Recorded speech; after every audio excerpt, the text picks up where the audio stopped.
right, let's get started as a writer. It's easy to begin. And you can do it. You can do it. Please I love do it. writing books. You know what? Here's the thing. We love, yes. It's like being an entrepreneur. You start to see the world as an entrepreneur, like, here's an opportunity. I could do this. I could make that. And then you have so many ideas that people say, stop. It happens when you're writing. The same thing with your writing. The minute you start to write, you start to come up with more ideas, and then those ideas beget more ideas, and then all of a sudden, your writing is just exploding. And I really do, I mean, it's not on our tips that we're going to get to in just a second, but I really, really love pen or pencil to paper. So do I. I don't know do what all it is. Drafts in pencil. I know I'm a some pencil people person. are better at the keyboard, but for me personally, I don't know if it's maybe it feels more artistic. Well, I just think it's just more natural that you write. You're not, I don't know, they don't call it, let's type a book. That's true.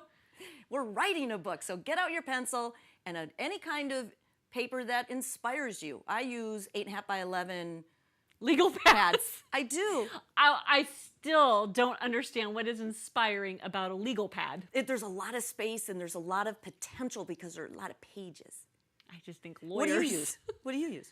I use a journal book. You actually buy a journal? Yeah, with flowers on it. They always have flowers. Okay. Are you surprised? No, yeah, I am a little bit. I think that's funny because I don't know why. But I use whatever works for you.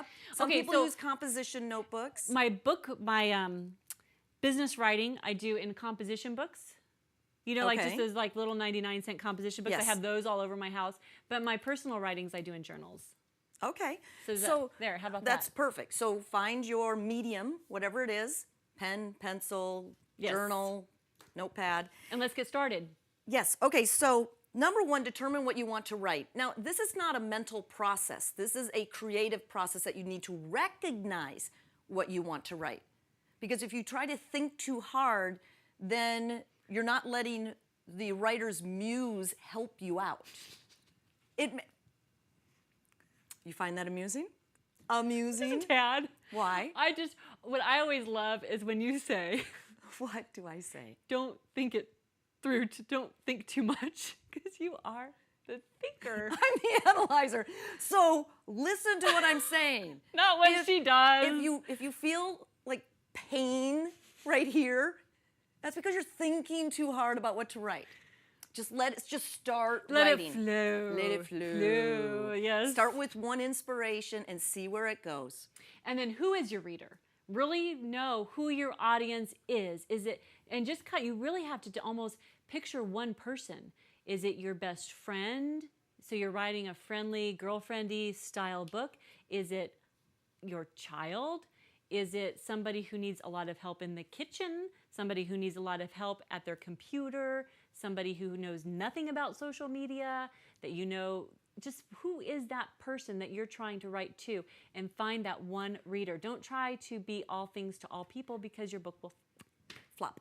Also, another tip that we don't have on this list, but it's a bonus, go to the library, go to your local bookstore, and thumb through all of the books in your genre. So if it is a cookbook, pull them all off the shelf, plan to be there a couple hours, and just see what other people are doing, what you like, what you don't like, how they're formatting. And it's not that you're taking from them, but you're going to be inspired. It's just like a musician, I had mentioned once before, it's just like singer-songwriters are inspired by the artists that they love. Listening to other music. They're influenced by them. Yes, of course. But it doesn't mean they're copying them. It's just bringing out their great inspiration and talent. So that's why we go to the bookstore and thumb through. Basketball players watch basketball games. Golfers love to watch Tiger and other players. They just love it. They love to watch golf. Love to watch golf. I am not a golfer. I do not love to watch golf. I watch a tournament every weekend. Yes, I do.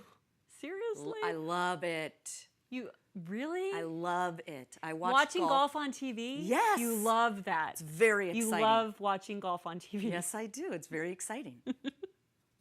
I flip from tournament to tournament. Okay, so moving on. They have more than one tournament on? Oh, absolutely. There were like 5 this weekend. Oh, wow. And everything's all, I mean, all these new players, I'm like, oh my gosh, there's Okay. so much new blood. What is your format? Are you going to do it digitally? Are you going to do it in a workbook? Are you going to do it in a tips booklet? What is the format? Is it going to be hardback? Is it going to be paperback? What format do you want to deliver your writing in? And is this a business or a hobby? You really have to determine if you're going to be a writer and you want to make money at it, or if you love it, want to do it just because it's a creative pursuit. That's okay. Either one Right. is the right answer. Okay, research your market and competing titles. You're going to do that when you go to the bookstore. Yes. And you pull all the ones off the shelf. Make it really a punchy title if it's a nonfiction piece of work. And there's that platform again. You really have to establish your platform. So it basically boils down to this, figuring out who that reader is and then just trying to collect as many of those readers in a database as possible. It starts with having a newsletter, starts with having an online component, and then starting to gather your platform. Right, and if you, seriously, we'll do a show on this, but you need to consider becoming a speaker because you have to be able to deliver your message in front of people, also be able to do radio interviews, TV interviews, newspaper interviews, etc. And that can be, comfortable and with that your really message. is where a lot of money can be made, speaking.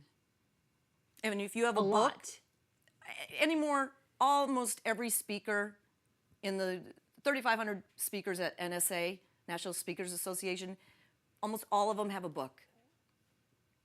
They all self-publish too. And you can start out as giving free speeches, then you can charge $100 a speech, Exactly. and then you can make 5 figures a Because speech. the more you speak, the more you speak.